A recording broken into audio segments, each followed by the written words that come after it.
સત્યને જ્યાં સુધી આપણે નહીં સ્વીકારીએ ત્યાં સુધી આ બધી ભલે આપણે જે કહેવું એ કહી શકાય, બોલવું એ બોલી શકાય, માનવું એ માની શકાય, પણ થાય સત્ય છે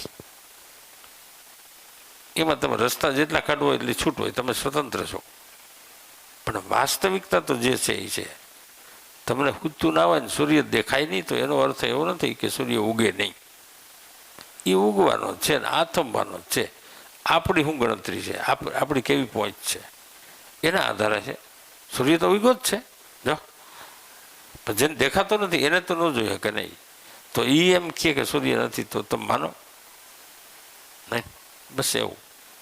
અંધારું થઈ ગયું હોય તો અંધારું જ છે જ. અને કદાચ લાઇટ કરો તો એ તો ઘડીક વાર હોય ને, એવું છે ને.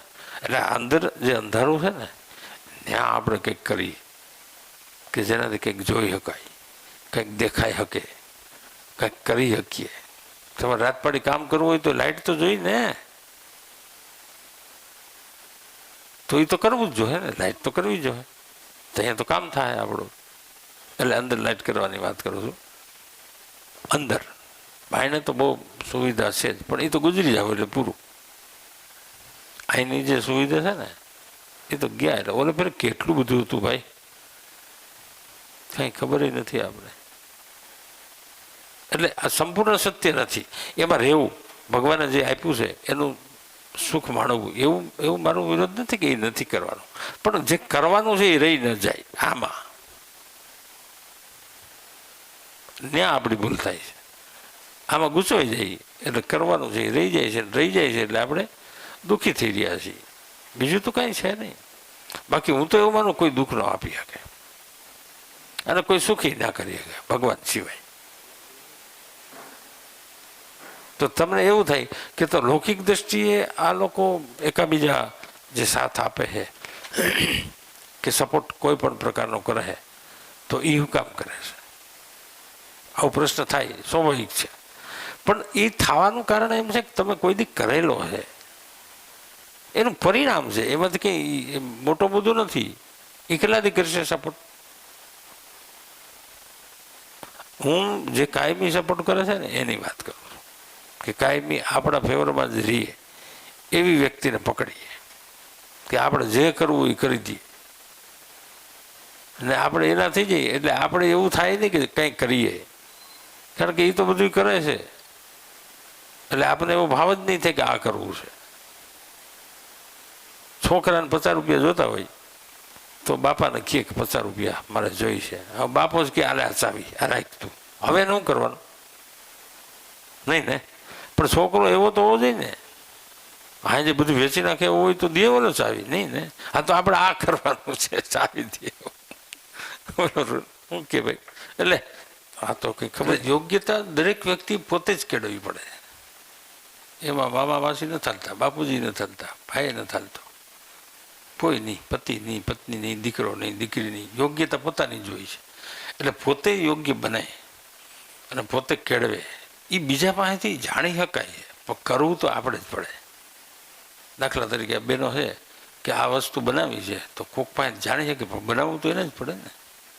તો ખાલી સામાન્ય વસ્તુમાં જો આવું હોય તો ઓલું તો કંઈક અલગ જ વાત છે.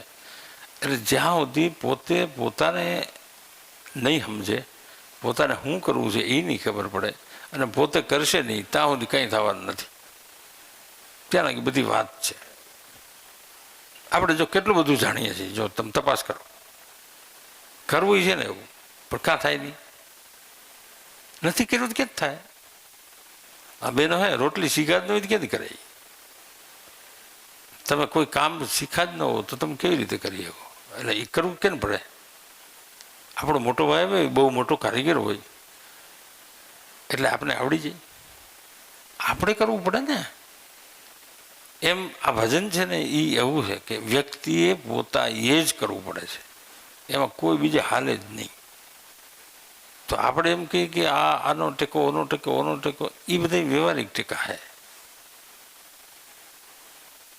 પૈસા દઈ દઈએ પણ એનું કલ્યાણ ન કર્યું, તમારું ન કરી શકે. કદાચ 5 લાખ રૂપિયા આપી દઈએ એટલું થઈ શકે. એ કર્મોના એવા સંબંધો હોય એટલે. પણ કલ્યાણ તો વ્યક્તિ પોતે કરે તે થાય. માનો કે એક કોઈ મહાન સંત બની ગયા છે, પરમાત્માને પામી ગયા છે, સતત એનામાં જીવન જીવે છે, પરમાત્મામય જીવન જીવે છે. એનો નાનો ભાઈ હોય અને આ કી એમ ઓલું ન કરે તો એનું કલ્યાણ થઈ જાય? તો કેને કરવાનું થયું? તો આ વાતને આપણે સમજવી જ પડશે. ભલે ઓલો ભગવાન હારે વાત કરે છે, એનો મોટો ભાઈ છે, પણ નાનાને એમ કરવું હોય તો શું કરવું પડે? તો કે ઓલો જેમ કહે છે, એણે જેમ કર્યું છે એમ એ કહે અને એમ આ કરશે ત્યારે એવું થશે, ત્યાં લગી તો થાય નહીં. એટલે આ વાતને આપણે સમજી શકતા નથી. આશરો ભગવાન સિવાય બધાનો આશરો છે આપણી પાસે. ડૉક્ટરનો આશરો ખરો કે નહીં?